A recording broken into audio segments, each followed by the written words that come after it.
যে গ্রামে যেতে হলে তোমাদের পার করে যেতে হবে একটা ছোট্ট খাড়ি। হ্যাঁ, সেই গ্রামের নাম হলো কাটাবাড়ি। আর আমি এই ছোট্ট গ্রামেই আসছি বিয়ে বাড়ি।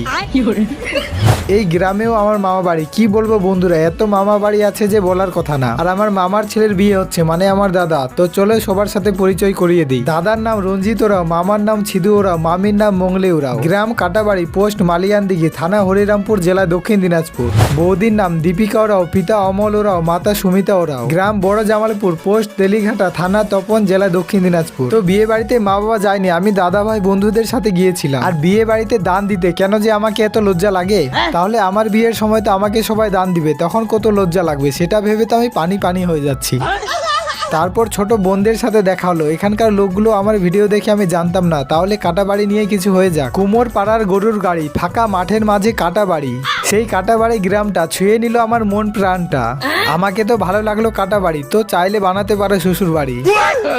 তারপর আর কি, সবাই নাচ করছিল, সেটাই দাঁড়িয়ে দাঁড়িয়ে দেখলাম। আর অল্প আমিও নাচ করে নিলাম। যেমন তেমন পারি, কিন্তু কষ্ট মষ্ট করে পার হয়ে যায়। আর এই নাচটা কিন্তু ভালো করে পারি, শুধু আমি না, সবাই পারে। আর পেটের মধ্যে এনার্জি ড্রিঙ্ক গেলে তো সবাই মাইকেল জ্যাকসন হয়ে যায়। তো যাই হোক, ওগুলো কথা না বলাই ভালো। এবার আসলাম খাওয়া দাওয়া করতে। আমাদের ওরাও আদিবাসীদের বিয়েতে সব থেকে যেটা ভয়ের কারণ, সেটা হলো খাওয়া দাওয়া নিয়ে। কতটা লোক হবে সেটা ভাবা মানে জ্যোতিষী হয়ে যাওয়া। সেটার জন্য আগে পেট পুজো, তারপর অন্য কিছু। খেতে বসে একটা মেয়ে দেখছিল আমাকে বারবার। আর আমাদের সেবা করছিল অতিথি আপ্যায়ন ক্যাটারা। তাদের পরিবেশন সিস্টেমটা খুব সুন্দর। বিবাহ, অন্নপ্রাশন, শ্রাদ্ধ ও বিভিন্ন ধরনের অনুষ্ঠানের জন্য তাদের সাথে যোগাযোগ করতে পারো। হ্যাঁ, দূরে কোথাও না, তোমাদেরই এলাকাতে। স্থান নিরসানি, পোস্ট নয়াবাজার, গঙ্গারামপুর, দক্ষিণ দিনাজপুর। যোগাযোগ নাম্বার 9932333453। আরেকটা নাম্বার 6294256881। আমার বিয়েতে তো আনছি, তোমাদের বাড়ির অনুষ্ঠানে আনবে তো?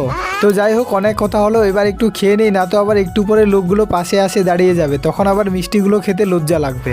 তারপর আসলাম হজম করতে। আর এটা হলো সেই নাচ যেটা আমাদের ওরাও আদিবাসীদের খাঁটি বিয়ে নাচ, যেটা বড় বড় ডিজে কেও হার মানাবে। এই নাচটা শুধু ছেলে মেয়েদের ফেভারিট না, সবাইকে ভালো লাগে, তাই সবাই মিলেমিশে নাচ করি। এই নাচটা করার সময় একটা আলাদা ফিল বা আনন্দ বলতে পারো, সেটাই হয়, যেটা বলে বোঝা সম্ভব নয়। ওটা শুধু ওরাও আদিবাসী লোকগুলোই বুঝবে। এবার একটু ডিজের দিকেও চলো, না তো আবার ডিজেটা রাগ করবে। একটা কথা তোমাদের সত্যি সত্যি বলে দিই, ঠান্ডা দিনে বিয়ে বাড়ি আসলে আর যদি ঘুমানোর জায়গা না পাও, এমনিতেও বিয়ে বাড়িতে ঘুমানোর জায়গা পাওয়া ভাগ্যের ব্যাপার, তাও আবার ঠান্ডা দিনে। তখন ঠান্ডা থেকে বাঁচার একটাই উপায় থাকে, সেটা হলো নাচ করা। কিছু করার নাই, ঠান্ডা থেকে বাঁচার জন্য নাচ করতেই হবে। আর দেখো, আমি সেই জিনিস পরে আছি বন্ধুরা, এটার নাম তো আমি জানি না, আমার মতো ভিডিওতে অনেকে হয়তো দেখেছো। এটার দাম 150 টাকা থেকে 300 টাকা হয়ে গেছে, শুধুমাত্র ইনস্টাগ্রামের জন্য। তারপর সকালে আরো দাদা বোনদের সাথে দেখা হলো চা খেতে খেতে। এবার কন্যা যাত্রীকে তাড়ানোর পালা। তারা আসছিল জামালপুর থেকে একটা বাস নিয়ে, যেটা আমার বন্ধুরা মাঝে মাঝে খেতে থাকে। আর এটা হলো আমার দাদা